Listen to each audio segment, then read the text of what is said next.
Hey there, team. So we've got another question here from a student. We're looking at now a methods question for question 10. It says here, find the general solution for each of the following, but the one we're specifically looking at in this session is we're going to look at the cos of 3x. The question is, I got 2 pi n on 3 and pi 1 plus 2n on 3, but the textbook only says 2 pi n on 3. I thought there are can also be two answers. Okay. Well, the first thing is I'm thinking about a cos function. So think about the unit circle. So let's draw a unit circle. This is my circle. Let's draw the axes. We've got a y, we've got an x axis. When you say cos of an angle, so 3x, let's just write theta there. Cos of an angle, we're actually talking about the x-axis. That's what we're interested in.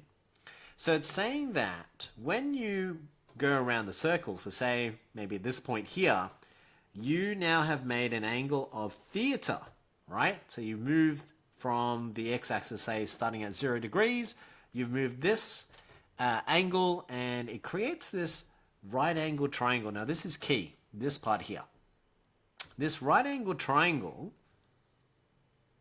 has two lengths. So because we're interested in cos, I'm actually focusing on just this length here.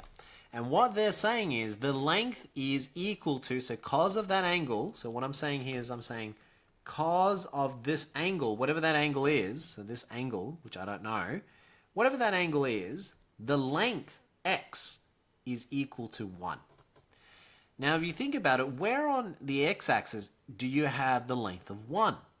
See, on the x-axis, this is where 0 is, and we know that in a unit circle, the maximum length of 1 is the radius. So it's right here. This is actually the spot that I'm interested in. So if I draw the circle again, what I'm trying to say is the only time that cos of an angle, no matter what angle it has to be at this point. That's where you have the length of 1. This is a radius of 1 up here. This is a radius of -1. Oh, sorry, 1 again, but that's now -1 down there. And that's -1 here. So we know the angle that we're interested in is this length. That's the x length that I want. So answering your question already, I thought there can also be two answers.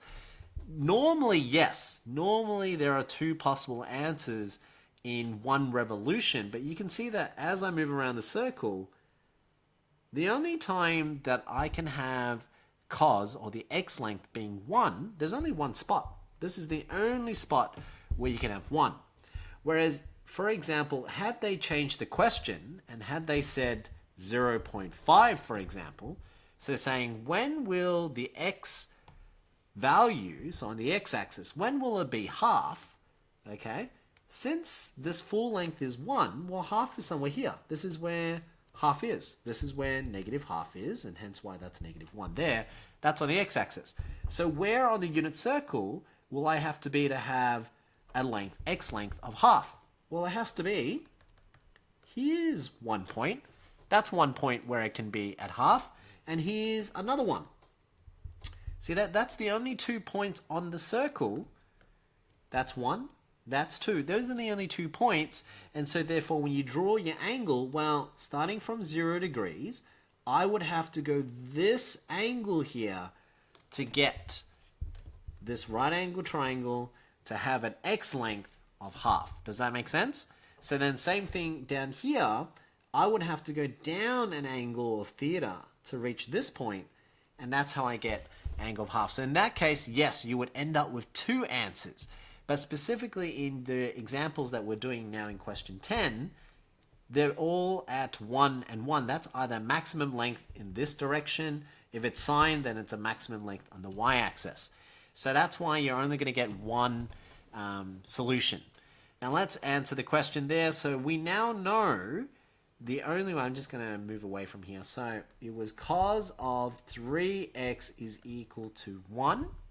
So that means that in the unit circle, where will you have 1? Well, it has to be at this point. So what angle is that? Well, the first angle I know is at 0 degrees, or 0 radians. So what I can say is, all right, well, that means when I'm trying to solve for the angle, I would do cos inverse on the left. Whatever you do to the left side, you do to the right side. So cos inverse on the right cos inverse of cos cancels out, and I now have 3x left over is equal to the cos inverse of 1. So cos of what angle will give you 1? And we already knew, well, one of the solutions has to be 0 degrees, right? Or 0 radians. So how do I generalize this? Well, there's only this one spot here. So if you want to find the next possible angle, you add or subtract the period. Now, what's the period? So the period is normally for a cos graph is 2 pi on n, right? But in this case here, a normal period would just be 2 pi. So I'm saying, all right, well, this is 1 revolution. That's the period of cosine and sine functions. So that means I can generalize it and say, well, it's 2 pi for every 2 pi. And I don't know how many revolutions I'm doing. I could do 1 revolution, so n could be 1. Or 2 revolutions, then n can be 2. Or 3 revolutions, it could be n could be 3. Because 2 pi just means 1 revolution. So if I add another revolution, I would then do another one. And that's now adding another 2 pi. And then adding another 2 pi. Okay, so I'm just generalizing it now to 2 pi n, where n is an element of integers. Z stands for integers.